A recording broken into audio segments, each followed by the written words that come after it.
there he is. We're ready. Okay, if you will, please, we'll stand for the pledge.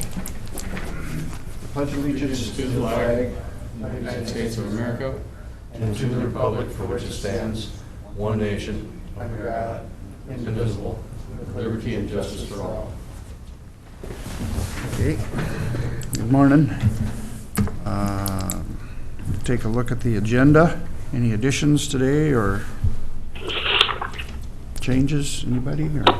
Mr. Chairman, I don't have any additions to add right now. Okay, Kathy, is this anything that we have to add, or is that just?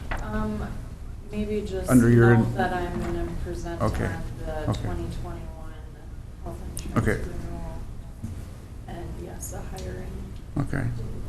When you're, we'll work that in. Mr. Chairman, this is Dan. I'll move the agenda then if there's no additions to it. Okay, Dan made a motion to approve. Second. Luke, last second. Any other discussion? All in favor say aye. Aye. Aye. Consent agenda. Chair, I'd move the consent agenda. Luke moved the consent agenda for approval. Second. Les seconded. Any other discussion on the consent agenda? Okay, all in favor say aye. Aye. Aye. Casey, you're next on the list. Mr. Chair, just hold on a sec. She can come up and get ready to go. Chris Okay. is trying to log on to Zoom Okay. here. So before we do anything else, let's get him going Gonna here. stand by a minute here until we get Have a seat. connected, so.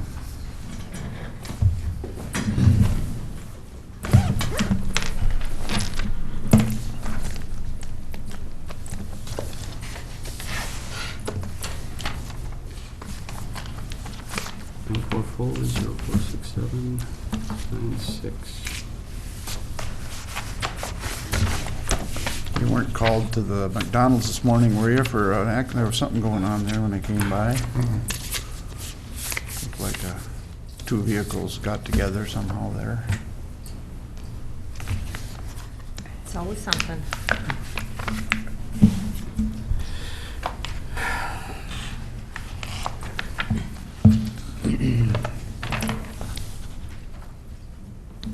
Let's give Chris a second to sign in if that's okay.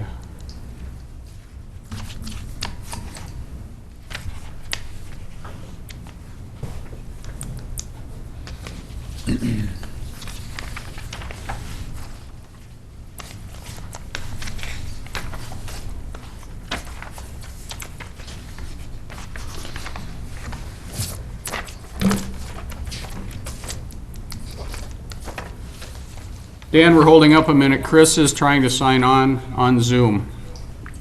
Yep, exactly. In fact, he just sent me a message asking me for the call-in number as well too, so, but you've got him taken care of. He's getting on. Haven't seen him yet, but he should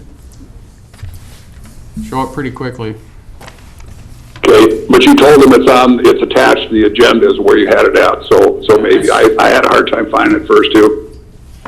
Yeah, I sent him the code as well. Okay, great.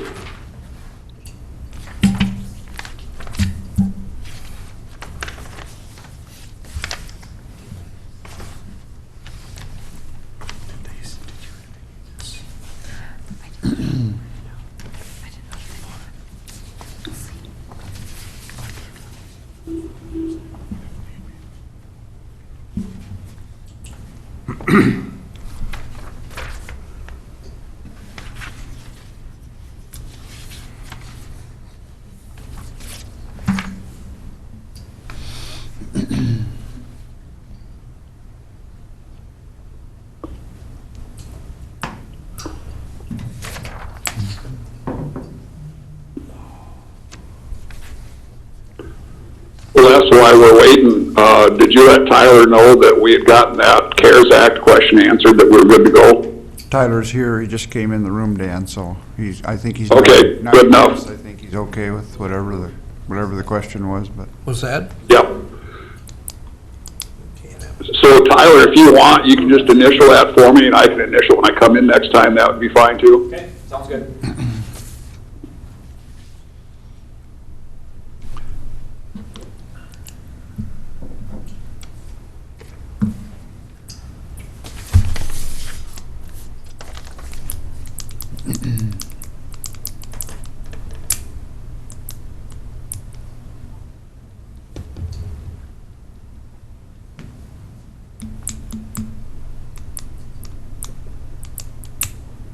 There we go. We're getting something. Yep, it's coming in.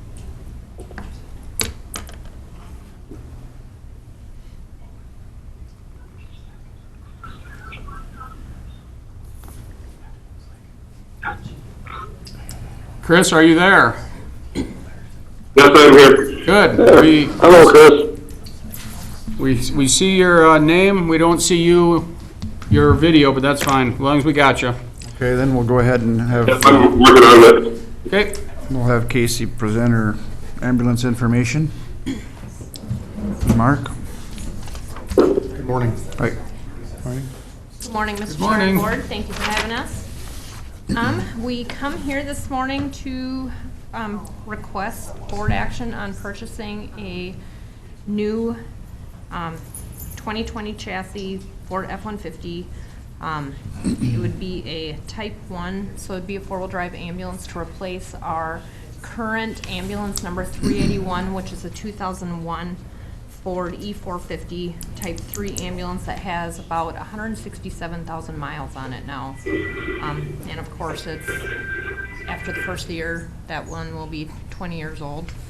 It's been a great ambulance, but it's definitely time to upgrade. There's been a lot of safety things that have changed throughout the years, and it's starting to show its age. It's starting to kind of nickel and dime, and we've been using it as our third ambulance out for about the last couple of years, just because it's becoming less reliable due to its age and mileage. Over the past few years, I know you are all very well aware of some of the crazy weather that we've had and whatnot, and I don't foresee that really changing, but we really would like to get a four-wheel drive ambulance, just not only due to the winters around here, but with all the flooding that we've had, the gravel roads throughout the county are horrible, and I mean, residents' driveways and yards, and even some places in town. I know you don't like these things, but Nobody does. Guys on media that need to hear better. Due to wanting to purchase a Type 1 four-wheel drive ambulance, because they are more costly, we chose to push back the purchase from 2020 to 2021 to where the ambulance would be delivered after January 1st and then paid for after January 1st, excuse me. And that would allow for the capital expenditures to have more than enough funds to purchase it. And as well, we would be putting in, our other two ambulances also have a power load system. I don't remember if you guys are familiar with the Stryker power load system with the cot and whatnot, but I do have some literature on that if you want to see it. But the cost of that we're paying for via the association funds. We'll be reimbursing the county for the full cost of the power load and the cot. Mark has reached out to some people about possibly purchasing our old 381 ambulance, and I know he does have an offer on the table to purchase it for about $5,000, which is more that we would get than we would get for trade-in, and that's honestly probably about the best that we'll get. But Will that buyer wait until the new one comes, so that's not a problem, so. yep, they have no problem with that, so. Just, I have a quick question. It's a gas engine and it's a 7.3 liter. Do you know if that's still a V10? Actually, They have a new V8 coming out, Ford does. That's And the V8. This will be the new V8 then. I Yep. think that would be worth waiting a month or two if that's to get, rather than the V10. but, well, with talking to the vendor though, beings that will be the first year for that engine, You're concerned about the yes. bugs in it the first year? Yep, so so I think diesel would probably still be the way to go with that, just because it has not But you're been- looking at a gas motor now, or you're talking diesel now? Well, it's still kind of up in the Oh, air okay, yet. okay. But, yeah, the gasoline engine, when he kind of reached out to us with that concern that was A the new first engine. New, yep, New design.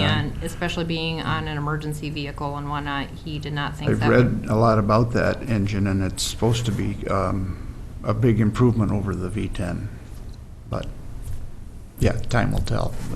Correct, I know, you never know until they're actually on the road.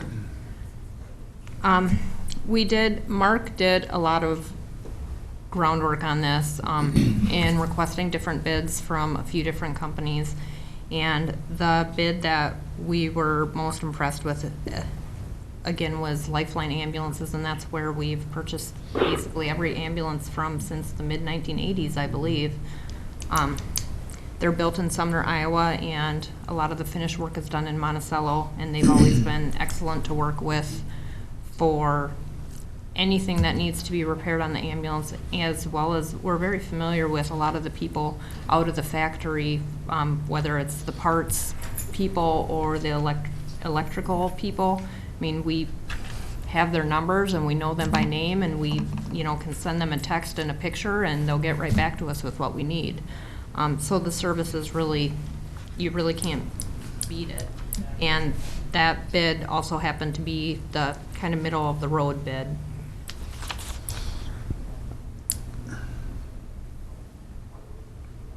Is there anything you want to touch on, Mark? The reason we kind of chose the middle of the road bid, the low bid, which was Braun Northwest, they build a good truck. It's obviously it's not a Lifeline. We had some major concerns with their whole operation. Their production factory is in upstate Washington. So if we were to have an issue with that rig after we purchased it and it had to go back to the factory, they'd have to put it on a lowboy and send it to Washington. And you're looking at an extended turnaround time. Their goal eventually is to build a production factory in the Midwest, but they want to sell, I think they want to sell 30 or 40 ambulances in the Midwest before they go ahead with that production facility in the Midwest. So we were a little bit leery about service. The warranties were a little bit different than Lifeline, but within reason. But our big scare was the service. How are we going to get things fixed?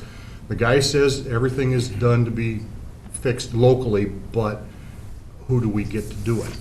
Where with Lifeline, we can call our dealer in Monticello. We can call the factory. We're on first name basis with a lot of those people. They can troubleshoot it for us right there. But with the Braun Northwest, if there was any issues, we're not real familiar with their people yet. If we were to, but the fact that what scared us the most is we have to send the truck to Washington to get it repaired if it had to go back to the factory for any reason. And that was kind of our main concern for opting away from that bid and going with Lifeline. I think it's definitely an advantage to have a closer supplier source for service. And if this is a 20-year investment, you're going to need some help over that length of time, I would think, and that little bit more in dollars doesn't amount to much per year if you're going to keep it for that long, Right. Well, and Steve and I talked to when we were going over the budget, our next ambulance replacement, which will be scheduled 4 years, so in 2025. And what we plan on doing then is doing another remount of the box of our 2011 truck, which saves a significant amount of money, kind of like we did in 2016. Mm-hmm. Yep. When we remounted the 2006 ambulance that we had then.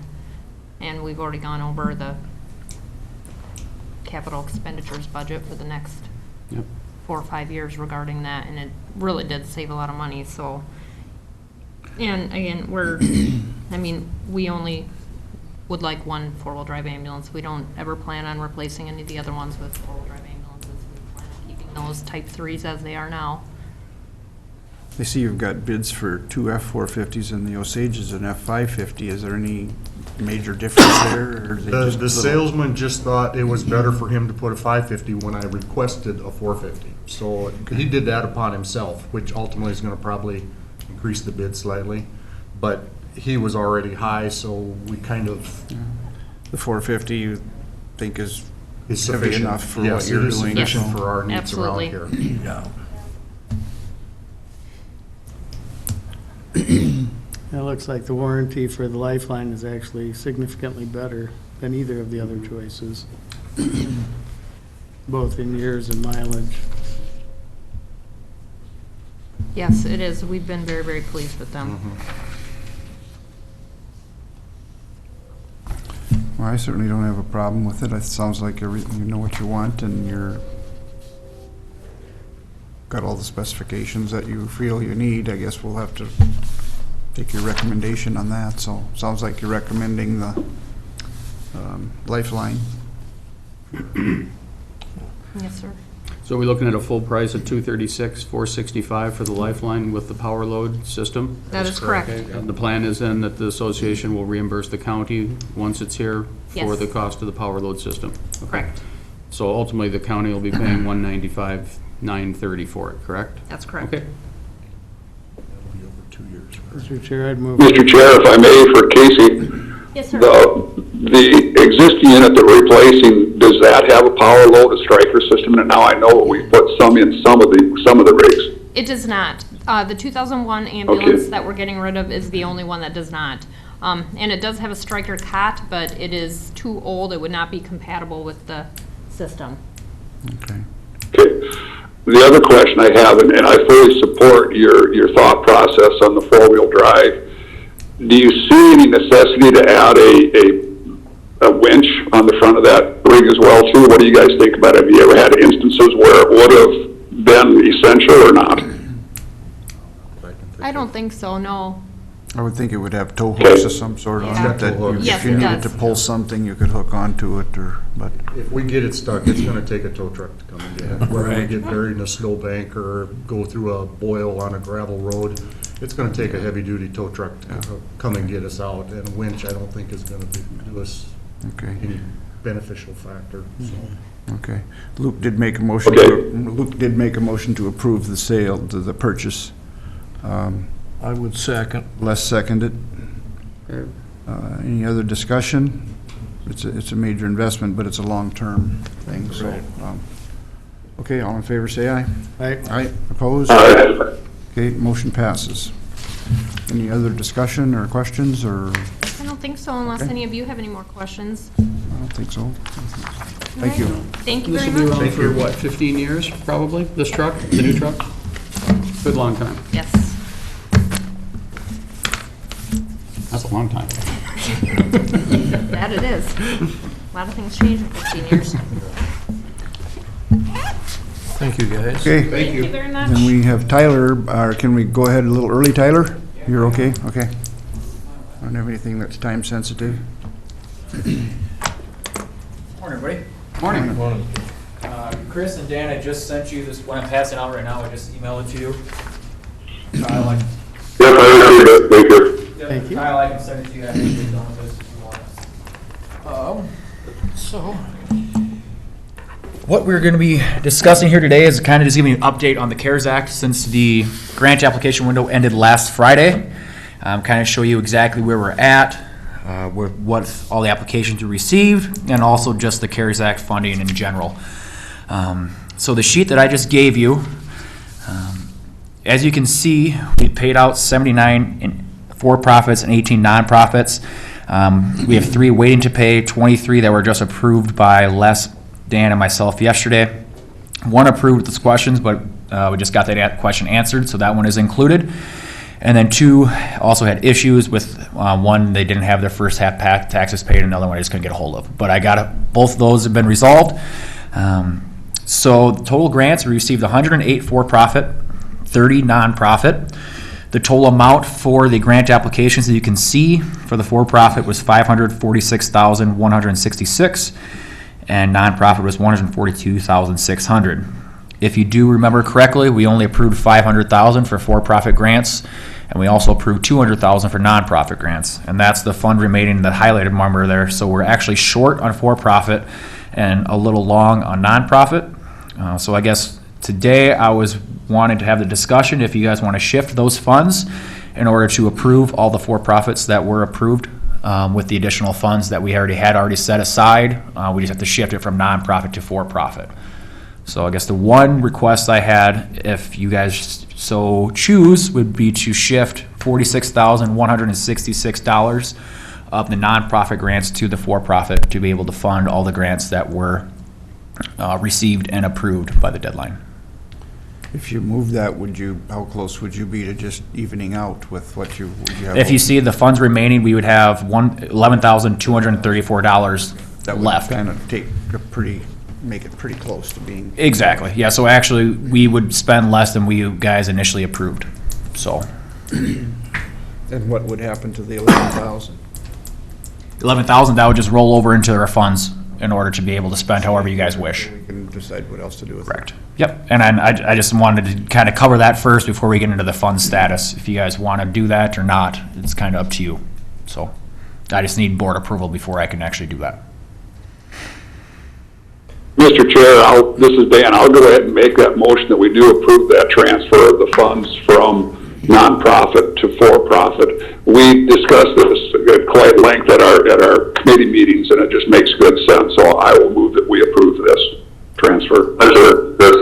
Okay, we have a motion to move the funds per Tyler's request.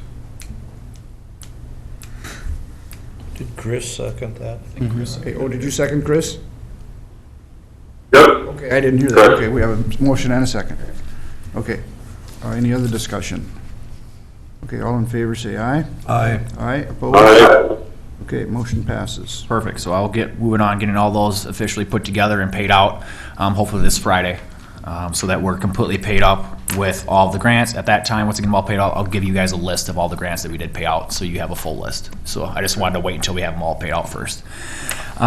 Moving down this sheet, so just kind of give you an update of exactly where we're at with the CARES Act COVID funding. Revenues, the county, as you remember, we received $1,103,627. So the cities and townships under 200 that did not request their funds totaled $34,824. So that rolls over into our pot of money that we can spend.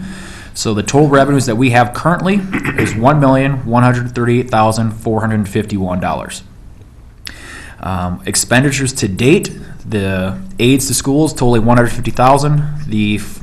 Both the grants added together equaled $688,766. Aid to the Southwest Health Human Services, we set aside $92,000. I know we're funding that a little differently, but I just want to put that because we did earmark that for that. So just kind of be on the cautious side. And our total county expenses to date equals $108,750.65.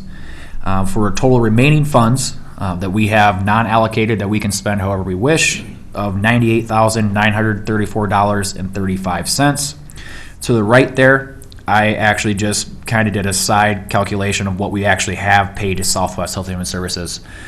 So even though we've earmarked 92, we're only going to be paying $18,715 if that's approved. So that would remain balance would be a little over $172,000. So we do have at least $100,000 worth of funds that we need to either reallocate to some more grants. We want to reimburse ourselves. I know, Steve, you mentioned something about more IT-related expenditures here at the county.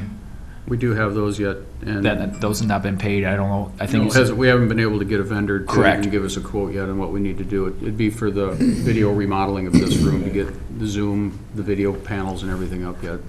But everybody is doing the same type of work right now, so it's been hard to get them, but We still won't know for another couple months what's coming back from townships. Correct. Cities. right. Yes, and I know one township that's over 200 said that they're applying, they're just gonna turn around to us right away. I don't know about all the other townships. That's the only township I've heard from. As far as the cities, I know they're doing their own grant program, so on and so forth. I would expect Pipestone and Edgerton to spend all their funds, but it's completely up to them, so I don't really have a status on that. So, but as of right now, we're at 98, but last indicated that more than likely will go up in the long run. So How much time do we have to? we have to pay back December 15th. Okay, so we've Back got to a the little state time. if we don't pay it. Yep, the cities, everybody, they have until November 15th to spend their funds, and they have to give it back to us, and then we have a month to essentially spend the additional funds, or else it goes back to the state, and the state determines how it gets spent. Okay. But we do have a little time yet. Yeah, we have plenty of time. I just wanted to give you guys a brief Perfect. update since the grant window has ended. So just kind of think about what you guys do want to do with those funds moving forward. And then we'll kind of just cover it at that time. But if you guys have any requests or anything like that, or you want to discuss how you would like to see these funds spent, feel free. I'm more than willing to spend this however you guys feel wish, or you guys wish, so. Just wanted to give you a brief update. So, Chairman, as far as the 2020 Southwest Health and Human Services funding goes, for the months of March through June, July, and August, their total is what Tyler lists here, $18,715.39. I would recommend to the board that the county board authorize that payment to them for the months through August, and we pay that on an auditor's warrant on Friday. Big recommendation to the board. I'd make a motion, we approve that request. Second. Les seconded. Oh, In discussion, Mr. Chair, Steve, is there any reason why we have to make these disbursements to Health and Human Services in increments? Why we can't just cut one check for the total allocation? The reason we're not doing that is because the counties in Southwest Health and Human Services want to see what they're spending the money on, and the best way to do that is when they send these monthly reports out so we know where the money's being spent. We don't want to overpay it, yet we don't want to underpay it, so we're reimbursing what their costs are. More or less, it's actually the same way we're doing it here at the county too, is we have when we pay, it's all logged in a separate budget account within non-departmental as Tyler does, so we know exactly what we're spending. But again, they requested 92,000, and at the rate we're going here, if it stays the same, we're going to be close to 40,000. So instead of sending them 92 and asking for the money back, we'll just pay it as we go. And if something that they want to settle up at the end of this, and it's a different amount, we'll go ahead and settle up. Does that make sense? sure. Yes, it does. Yeah, I appreciate that. I was under the impression that they already had a pretty firm handle on their expenditures and that they'd use all of that 92, but apparently that's not the case, so. Well, it's not, yeah, and the reason I'm saying that is where our portion of it is all based on percentage of population, and to date, their estimated budget was 725, yet to date, they aren't even close to that. Not even close. So, So for whatever reason, unless they're waiting for different expenditures to be reimbursed from the state, so they know how that works, they have a very complicated system. So the best thing to do right now is pay them as we go, and then we'll deal with the end at the end of it. Okay, very good. Thank you, Steve. Certainly. okay, we have a motion and a second. All in favor, say aye. Aye. Opposed? Aye. Okay, motion passes. Anything else, Tyler, today, or? That is all I have. I guess pretty much just thank you guys for the hard work on getting this CARES Act money out as fast as possible. I've heard a lot of great comments from the businesses that have received these. A lot of thank yous. It's definitely going a long ways to help it's helping some people quite a bit. So it's really nice to hear those nice comments. So just kind of pass those on to you guys that people really are appreciating these aids. So Let's create a little extra work for your offices, but It's- it's probably not so bad as long as it goes. it is what it is. Yep, we'll get it done. Yep, About so the as long as it election- gets out to the people. election, Elections, That I pretty guess I can well. give you a brief update on that. I know there's a lot of misinformation out there from the national media because some states have been able to absentee vote for quite a while. I'll just remind people that absentee voting in the state of Minnesota did not start until last Friday. So we sent all the ballots out either last Friday or all the absentee ballot applications that we have either last Friday or yesterday. So everybody that requested an absentee should be receiving them this week. The mail ballot precincts I requested to be sent out this week. Obviously, that's an outsourcer. They'll let me know when they get mailed out. It should either be this week or next week that those get dropped in the mail. I'm trying to give people a little extra lead time this time just because it's a presidential election. So people can start expecting their ballots in the next couple weeks, and they can turn around and mail them back to us, drop them off here at the courthouse, or bring them on election day. So I know I worked with Kyle on an article in the paper there too, so it's going to be in the paper as well for everybody's options. So, and we've seen a large number increase in absentee ballots. I think we're up to around, I can't remember off the top of my head, it's right around 350 to 400, which already eclipses what we did in the last presidential election by several hundred votes. And they just kind of keep coming in. So I think that number is going to keep going higher and higher because people don't feel comfortable going to the polls this year. So Okay. I guess that's all I really have. All right, thank you. You're welcome. Tyler, for dropping off ballots at the courthouse, Tyler. Yeah. Are you gonna have an outside drop box, or they have to come inside? Do they need to make an appointment to come inside to drop off their ballot? How does that mechanics work? It's up to the voter. We do have a drop box outside that it's just the normal drop box that we're checking. The election officials are checking at least 2 times a day in order to make sure we get them. Or if they feel more comfortable, they can call us in the auditor's office. We're not requiring appointments just because it's so scattered right now. That can change if we're getting requests 10, 15 people a day to know if they want to drop it off in our hands, they can do that at that time too. So it's But there is an outside box, and it's clearly marked so everybody can see where it's at. Very good. It's the same drop box that we have for everything else. Yep. That's clearly marked for elections.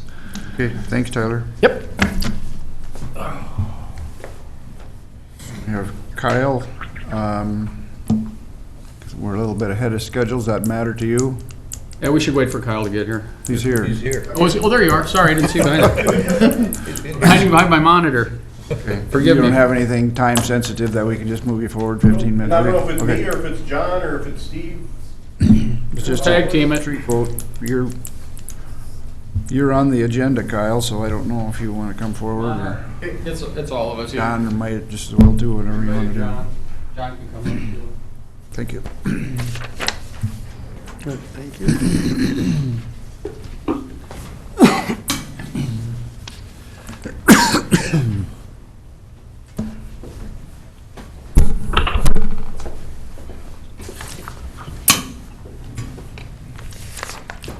Well, if you recall, last meeting I came with, we were anticipating getting some bids for the removal of the trees within the ditch between 9th and Hiawatha. We didn't get any, so I contacted Jamie Doubleday, who was willing to work with us on this. We did go out there and look at the site with Jamie. We had the ditch committee members meet out there along with Steve. Jamie and I walked the ditch, and what Steve gave you is an estimated quote from Jamie to remove the trees, but also on the east side, there's a spoil pile that never got leveled that's kind of peaked up, so it includes leveling of that pile. So, I don't know, John, do you have any comments? This is the first time I've seen it, but a lot of trees out there. The bid is a lot higher than I expected. Granted, he's doing some dirt work.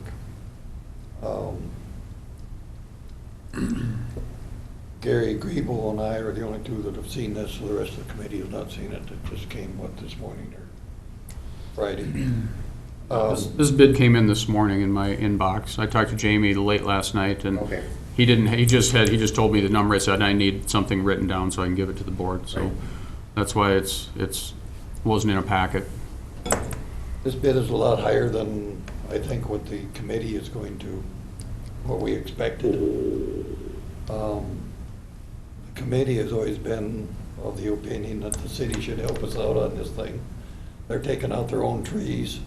They reneged on us this spring and said because of insurance reasons they couldn't take out those trees. City of Pipestone is dumping a lot of water into that ditch. As a fact, the people that were doing the bridge last week, they were replacing city culverts. They had a man in the culvert, and the city was flushing hydrants. That man had to come out of that culvert in a hurry because the city was flushing water hydrants. So, I would ask that we ask the city to pay half, or we could ask, I would like to ask the county commissioners if you've got any discretionary funds, CARES Act funds or whatever, pay half. I don't think it's fair to the farmers up the line in the ditch that have to pay for this. This is not any more than what we paid for the section on the between 75 and 9th Street. 4th Street. This bid here is as much as we paid for that section there. We did remove trees, we seeded and kind of did it the right way. The ditch committee paid for all of that. We'd like to have some help somewhere or another, but I don't know where we can find it. And we've always said right from the beginning that this project was a public service project for the ditch committee. It wasn't on our priority when we started after the last flood. We're the only people that have tried to do anything to alleviate flooding in Pipestone. And I guess I would like to ask what you think of, is there any help coming for any of this, or we gotta bite the bullet on that, or what's gonna happen? Mr. Chair, we won't be able to use CARES Act money for this. We would, if the county chose to do it, we'd have to take it out of a reserve fund to fund it. It is, John is correct, it is a public service work. There are no other bidders, no one else would give us a bid on doing the work at all. And to be honest, in the ditch committee, if this doesn't happen, the ditch doesn't get cleaned. Right. Because it's just the way it is. It's like, the steps have to go forward this way. And it's not your typical situation where you're just able to go out and get someone to bid on it. I mean, it's gonna take some finagling to get through there, to get the trees removed. There's some very large cottonwoods that need to come down. And if you hire tree cutters, you know, it's an unusual situation, and I kind of agree with John, it's more than I was expecting also. Mm-hmm. Oh, yeah. Well, the people that have the most to gain are the people that live in the city of Pipestone, are they not? I mean, if they're concerned Well, about flooding and. Granted, that's who it's, You know, I mean, but the bottom line is, we don't know how that will change, if it will do something good for people, or if we get a flood like we had in '93 or 2010. It's still gonna flood. It's still going to flood, you know, but the ditch will be clean, and the issue will not be that. It's just, we can't do anything more than make it clean. Right now, you have the visualization of the people that the ditch is full of stuff, it's full of trees, they look at it, and it's causing the problem. So, and granted, it hasn't been cleaned out in over 50 years, and it is due to be cleaned, no question about it. Well, it's a county responsibility to maintain it. Yes, it is. And obviously, the trees wouldn't be there in the first place if the county board before our time, you know, would have got rid of them or not had them grow to be big. Once we get rid of the trees, the committee, or the ditch committee has it sprayed every year. Right. They won't grow back, we maintain that part of it, but, I guess. Kyle, this is Dan. This is questions on the mechanics of how we're actually doing the cleaning. So is it a combination of chainsaw work and using the excavators to take the trees down? Or is it just strictly going to be excavators? And then how do we maintain the bank without the roots? How are we worried about bank stabilization? When Jamie and I walked it, what he's planning to do is those trees that are within the bank will be cut with the chainsaw and the roots will be left. Those that are up above on the bank and further out will be grubbed out with the backhoe. So it'll be a combination of both. Okay, I wasn't clear just what mechanics of how that was put together. So okay, thank you. and he does have to level that one bank on the east side. That's- You've been out there between. Yes, the spoil pile. Yep. The spoil pile in between the city fill that's 15, 20 feet higher than the spoil pile. Didn't we set aside, budget some money for this? Or was that for some other part of the ditch? The ditch levy was $31,180, basically $30,000 for ditch work last year, and 21 is the same amount we budgeted for next year as well. They also want to do more cleaning going up the ditch too, so. Those funds come from the farmers that. Correct, that's a, Upstream from the ditch. Right. People that have ditch, like in the city, they probably got credits and stuff, so I don't think the city of Pipestone's paying probably not a dime for dumping water in there, and they weren't supposed to be, some farmer was supposed to be able to tile in it to I begin wonder with. how they originally got okay to use that as their drainage system. Right, They didn't. Did it, or did they just? Previous administrator, and they just did what they wanted to do. They don't, have you questioned them about their responsibility to it at all, or? Oh, yeah, but it's like, see that wall behind you?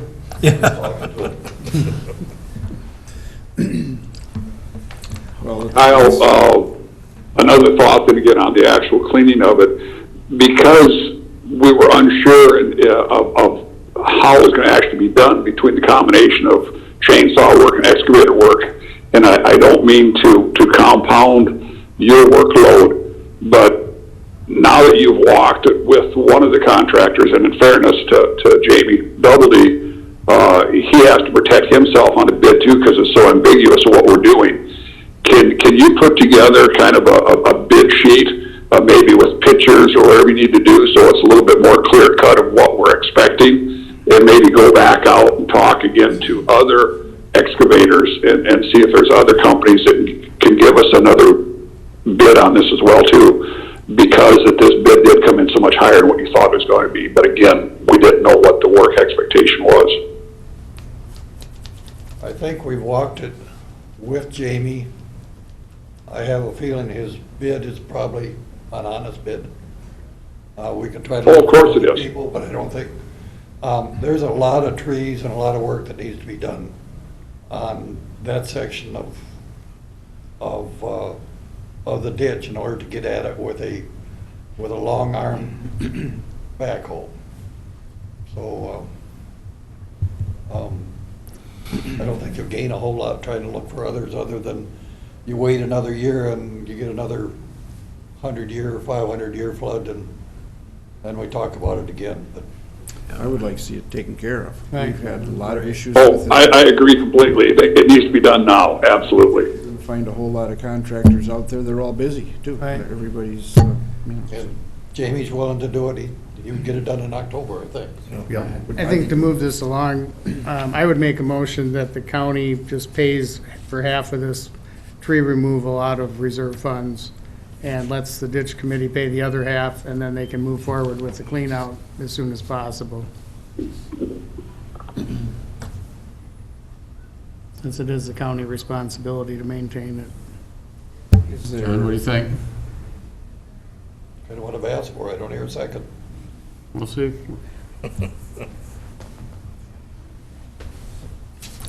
So a motion for $12,230 to be paid by the county and $12,230 to be paid by the ditch fund. Yes. well, Well, second for the sake of discussion. okay, Chris seconded. I would certainly like the city to have some involvement in it, but I guess I We should get back expressed to that the city opinion. and get the project going, but then go back and get money out of them. On other issues, the city hasn't been very forthcoming either as far as when the county's been involved in things, so. If Edgerton or Woodstock or Jasper had a ditch that needed to be cleaned out, would the county go pay for that? Well, we're ultimately the ditch authority for all ditches, so Yeah, it's, by statute, we're Right, we are, required so to we maintain would. them. You know, I'm just, Yeah. that's good to know, because if anybody else has a ditch that needs cleaning, I guess we're gonna do it for them then. no, it'd have to be a judicial ditch. It's not like a farmer's ditch or anything like that. That you don't This do is- private. Yeah, not a private ditch. We don't do city ditches either, do we? There are no City of ditches we Pipestone take care of. This apparently is, should have some ownership here if they're dumping their water into it. But You go to Tyler and look at the tax rolls, I'd be very surprised if there's very many businesses in town that are paying any kind of assessment for their judicial ditch number one. And I can tell you, it's on my tax bill. Yeah, the only way you can go back and do anything with the city is you would have to go back through a reassessment of benefits, which the ditch committee, I believe is opposed to doing that, or it's not justified to go through that hassle to have that done, but that's the only way that you would be able to assess anybody new for the benefits of the ditch. It would cost more to do the redetermination of benefits Right. than what you'd gain from collecting from the city. We have had treasurers and auditors come to us and say, we'd like to remove these little ones because we don't want to deal with them. And we say, absolutely not. You got to leave them on there. They're an assessment. That's our record, so. Well, who has the authority to limit who can dump water into the ditch? Does the ditch committee have that authority, or? The county board. County board. Well, And the last time that the city did outlet in it without petitioning, as they should have by law, was back in the mid-2000s, and this board did not do what they should have done. Luke, you spoke up about that and. I did. It was basically. I was just- on the minority who, we had Kurt Dieter came down from St. Cloud and told us, we are required by law to shut down that big outlet they put in by the bread store at the time. And he said we could even fill it with concrete if we wanted and make them petition, and then we could still tell them no. But on a 3-2 vote, the board did not do that. So, There's another one up by the bridge on 4th Street too. yeah, well, I had found from looking through some old records, they had actually outletted illegally 7 times prior to that incident by the bread store. But in all cases, they never petitioned, they just did it. And according to Kurt Dieter, he claimed at the time that they were too old, they were kind of grandfathered in because it wasn't a current issue and nobody, brought it up at the time. But we did bring it up in the mid-2000s, and unfortunately, the board didn't, take their responsibility seriously enough to address it. Mr. Chair, if I may weigh in on this, I agree that in consideration of the time that we need to move forward with this, we don't want to drag our feet on it.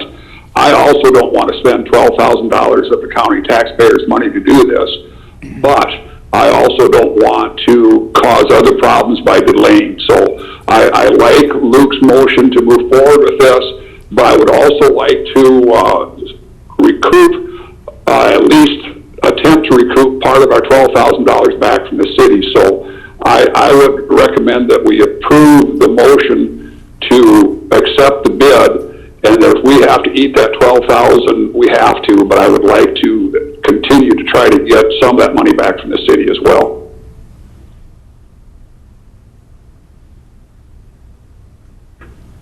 Well, I think the city has received some benefits from the county and the ditch committee and other things in the past, and hasn't responded as far as taking any responsibility or willing to help pave. So I don't think you're going to get anything out of them, but you can certainly try.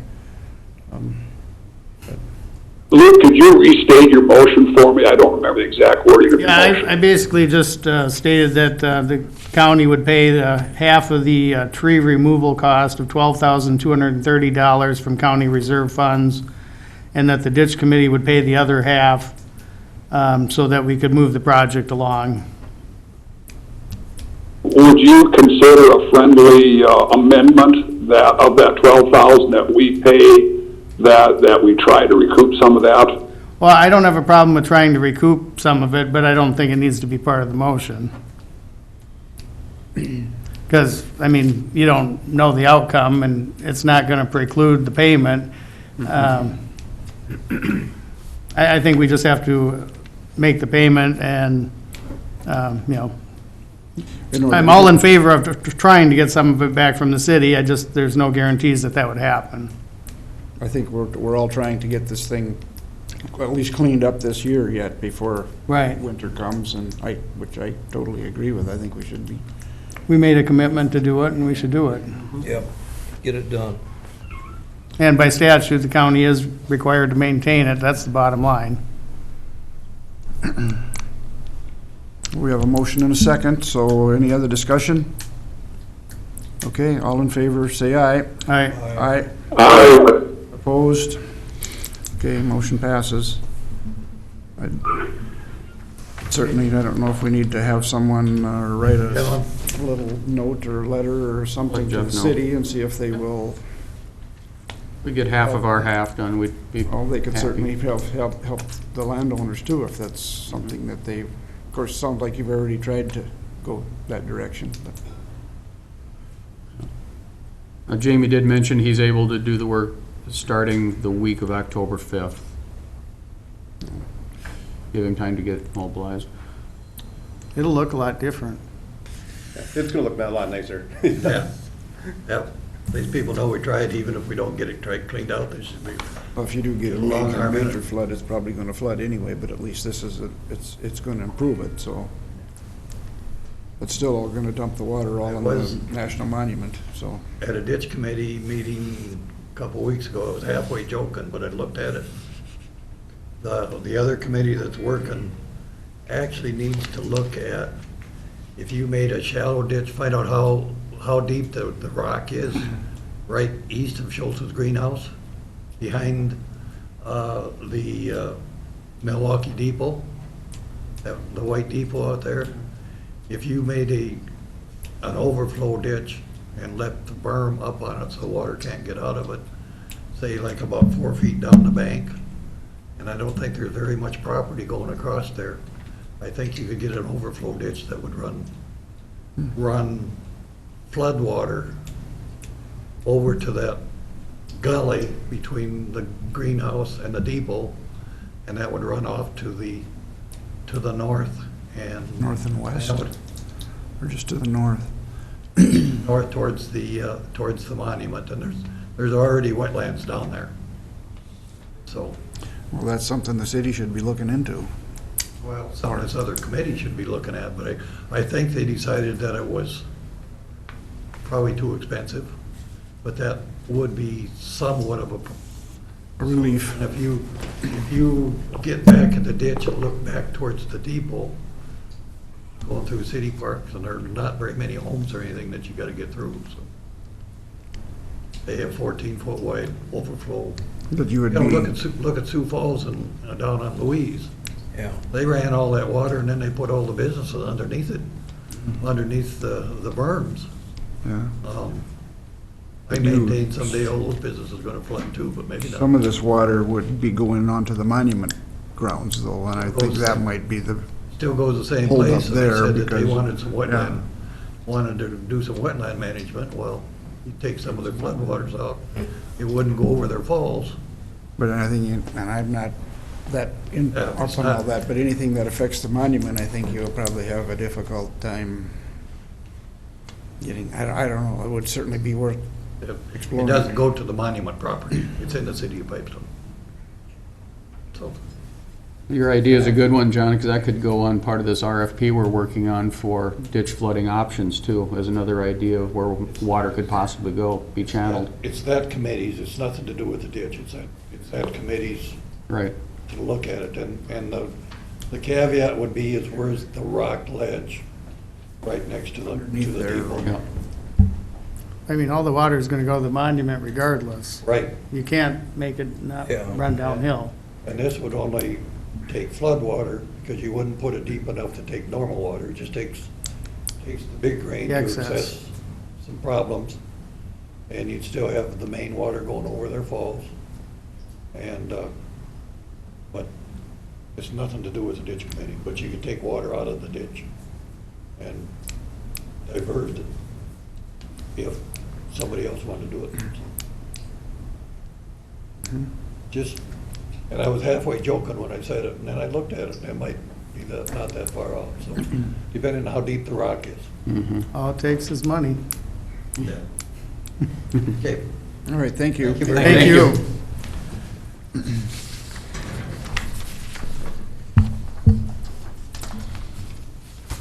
Okay, we have, Steve, do you want to tell us about the budget? Or you Let's wanna- save that till last, if we can. Okay. Let's do the personnel if we can. Okay, Kathy, or can you bring us up to date on your activities there?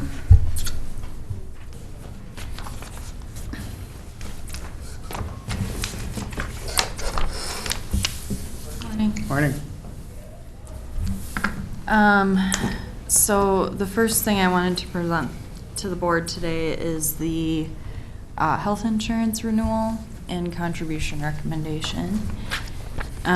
So the handouts I emailed yesterday to the board, and our 2021's rates are listed here on these two sheets, and it gives you an idea of our renewal for next year. Our plans went up between 5.5% and 6.9%.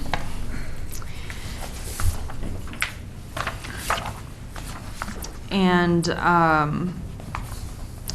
they also put a Pearl plan on here, which we have opted not to offer. We'd like to keep our plans the same. So there's 5 plans listed here, but we're gonna keep the Diamond, Sapphire, Ruby, and Emerald plans as is, so you can kind of disregard the renewal rates for that Pearl plan, because we are going to stick with our HSA type coverage plans that we had for the last few years. So you can see this is our renewals from Prime Health. We'd like to stick with Prime Health. We're in that commitment to stick with them for a little while here. I also handed out the 2020 health insurance rates and contributions, the 2021 health insurance proposed contributions, and then a short summary just on the third page with a very simple breakdown of what this year's, the 2020 contributions are, and then what the proposed contributions are. So you can see there, this year, the monthly contribution is $775 for single, $1,112 for family, and with discussion of what was budgeted, discussion with the insurance committee, and considering we'd be taking on about a 3.2 to 3.4% increase by the county funding. The county would be funding about half of the increase for employees, so it'd be a shared responsibility to take on the increase, with the employees taking on about half and then the county taking on about half. These are the proposed new contributions of $800 for single per employee per month, and $1,150 for family per employee per month. It gets a little bit complicated with the breakdown on the premiums, just in the fact that $6 per month goes towards the life insurance that everyone gets, and then $1,400 will go into an employee's HSA or VEBA account for a single coverage option, and then $2,800 goes towards families, and that's built into these monthly county contributions. So even though those are paid as a lump sum at the beginning of the year, basically that the remaining goes towards the employees' premiums on a monthly basis. Any questions on any of that?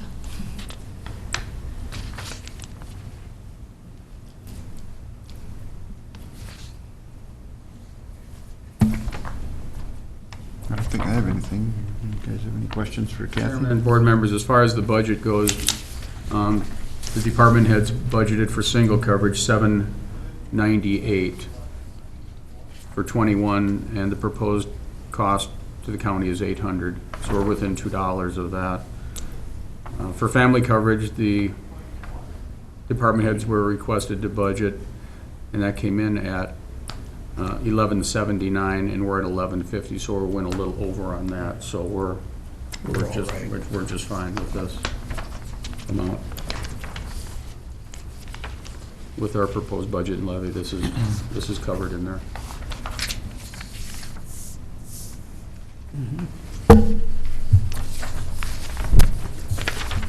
Mr. Chair, I'd move for approval of the 2021 Okay, insurance Luke renewal. made a motion to approve. I would second. Les seconded. Any other discussion? In favor, say aye. Aye. Aye, opposed? Motion passes. Thank you. Anything else, Kathy? Yes, my next item is a hiring update. We did advertise and interview for deputy sheriff position. And Derek Clare, who is a current part-time deputy and full-time paramedic, did reapply. And they would like to hire him back effective this Thursday, September 24th. They would like to hire him back full-time, and then he would remain part-time as paramedic. So basically it would be shifting him from full-time paramedic, part-time deputy to back to a full-time deputy, part-time paramedic. And then the proposal is to place him on his current wage that he makes as a part-time deputy. And then he'd be eligible for a step increase a year from this current full-time anniversary date. Okay.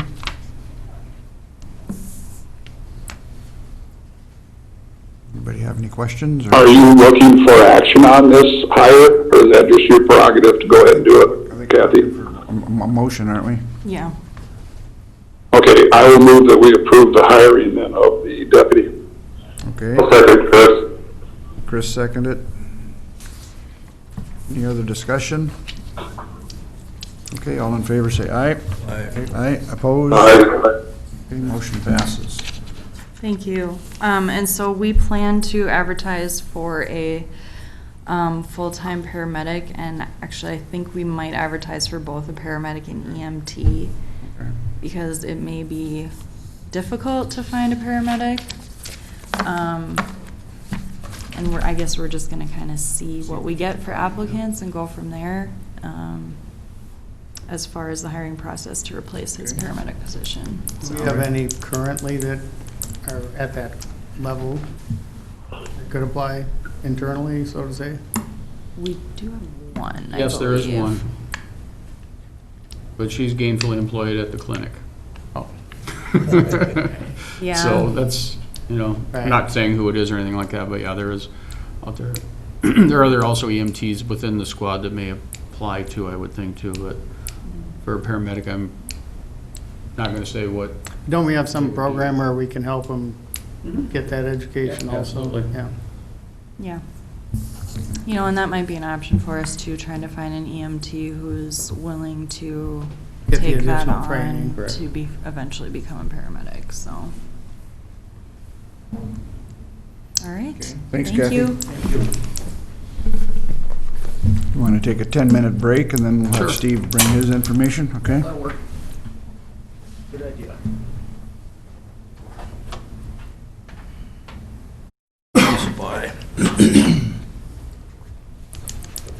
Okay, I think we're back in session. You want to do the legal contracts or the budget thing first, Steve? I'll do the legal contracts, I should take a Okay, moment of time. Mr. Chairman and board members, what we've got here before you are the 2021, the Child Protection Service contracts with the two law firms we've been using for a number of years. One is Runchi, Luigi, and Williman. The other one is for Smith and Johnson. The contracts are the same as last year, no changes. Under item number 4, under payments, the flat fee, $1,250 a month for up to 20 hours of service rendered, and also the $90 per hour for hours in excess of 20 is the same contracts we've been using for the last 2 years. So there are no changes to it. Court Administrator Brandel sent these out early. Both she and our County Attorney Demain Sandy approved this and recommended take this to the board for action for the year 2021. So recommendation is to approve the two contracts as presented for 2021. Mr. Chair, I'll move the contracts. okay, Les made a motion to approve. Dan will second that motion. Okay, Dan seconded the motion. Any other discussion? All in favor say aye. Aye. Aye, opposed? Aye. Okay, motion passes. All right, thank you for that. Commissioners, we have the preliminary budget for 2021 in front of you for approval. A little bit of information on that. Some budget adjustments we've done after we had our last budget meeting. Auditor treasurer's budget was adjusted, increased $43,812 to account for salary and benefits that were missed. The library was adjusted upward $6,300 for the second year of their adjusted average payment. Buildings and plant, I put a placeholder in there for projects, and also a county maintenance committee, along with Wayne, myself, Les, and Dan. We did talk about hiring another maintenance worker for 2021, so a placeholder is in for that. And the reason that's in there is with all the property and all the buildings that we own, the two people that we have just can't we can't keep up with it. We had 3 people in the past. We tried to do it with a part-timer, and it's just, we need more. The building is showing that unfortunately it needs more help, and we just don't have enough bodies to do it. So we also want Wayne to do more as far as planning and programs and that type of thing, and that came from the committee. Les or Dan, if you have anything to add to that, you're welcome to say something. Just that I concur completely, and appreciate the good job that both Wayne and Candy are doing, but having that part-time person this summer really helped, and it makes good sense to go to a full-time person. So, thank you. Again, that's a placeholder for that. In non-departmental, we had a $4,000 increase in county program aid from the state. Also in non-departmental, we budgeted $450,000 for wind energy taxes. We talked about this at the meeting 2 weeks ago, and we're actually going to get about $630,000, and the board requested and wanted to put the $180,000 into a fund to help pay back for the central school demolition. So we're showing that the 180 is not in the budget, the 450 is, so that will come in as a reserve. Now, we also did, Luke and I talked about it, and I double-checked my numbers. I had, I believe it was 140,000 in the property liability, and that was an error on my part. I doubled up on the work comp, so I ended up both of them together. So work comp is in its own classification, so I was able to drop that down to $61,000, where we'll be. It's very close to where we were last year. Property and liability did go up about 10-11% overall for all counties that are in the pool, and liability went up especially, and there's a lot of issues occurring around the state due to corrections departments and law enforcement, unfortunately. So those are the drivers increasing some of our insurance costs. But since we're in a pool, it does help spread it out amongst all of us instead of just ourselves when we're in the pool with 81 other counties, so that's good. Last thing is... Steve, Yes, go ahead. Steve, if I may, on the MCI, we did get a refund back from MCI this year, again, though, as well, did we not? Yeah, we do get a dividend. We got about $38,000 back to be split between the county, the hospital, and Road and Bridge. Yep, So just wanted to point that out, that we bigger. did get that refund or that dividend. Yeah, that does help a little bit, but in 19 and 18, it was a larger one. It was, I believe it was around 60,000, but the dividends are going down, but it still helps. And lastly on here, I did a budget adjustment, increased the levy to get to a 1% levy increase. So that was $59,489. And one little note I put in here, and I know the commissioners were involved in the policy committee meetings through AMC, and I heard loud and clear from you that there's some concerns about state aid funding going into next year, and that's the big if I have in my mind, and I think we all do, is that if we do a 1% and the state decides to cut our program aid by 50%, this isn't going to be enough to cover that, but we don't know what they're going to do. Right. So I didn't want to go into this with a 0% levy increases. We don't have any options to do anything then, but if we go now, we've got time to decide this until we have our final meeting in December, which will set the levy at.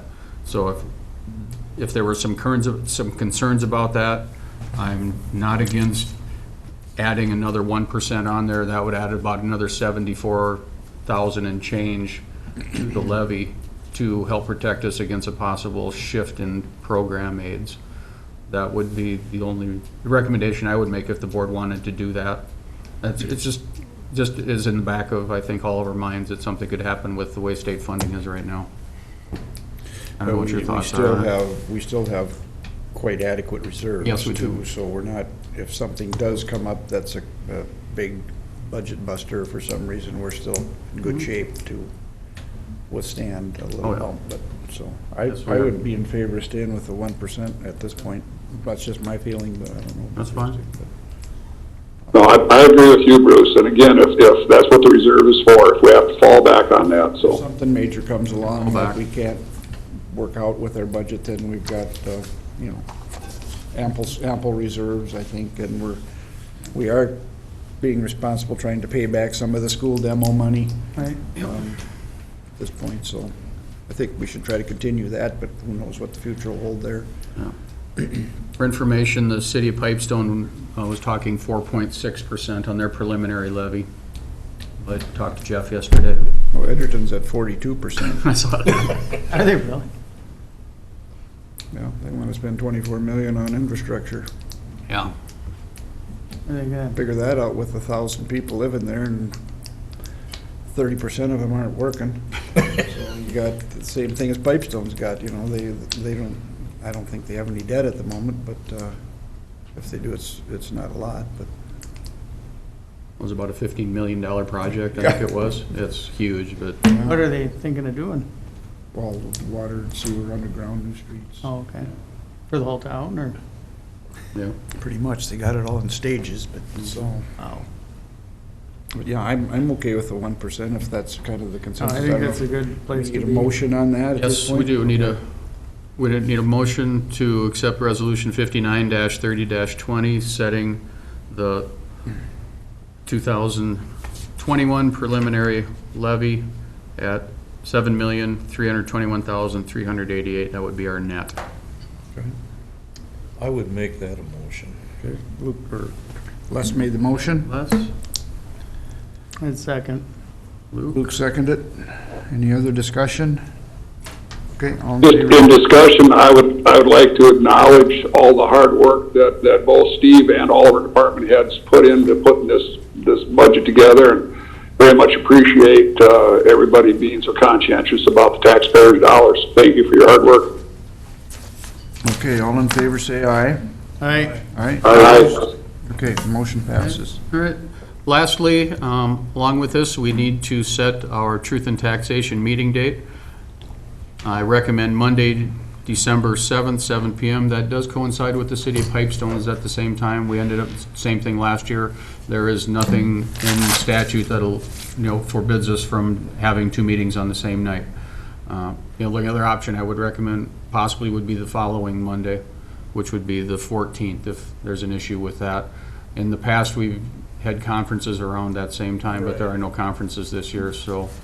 I don't have a problem having it on Monday, 7 PM? Is Monday that at the 7 same? PM, and then set the final levy on Tuesday, December 22nd at the board meeting. Okay, And that would require motion and approval. I would like to make that motion, Mr. Chair. Dan made the motion. Second, anybody second? I'll second it. Bruce? Okay, any other discussion? All in favor, say aye. Aye. Aye, opposed? Aye. Okay, motion passes. December 7th, 7 PM. Okay.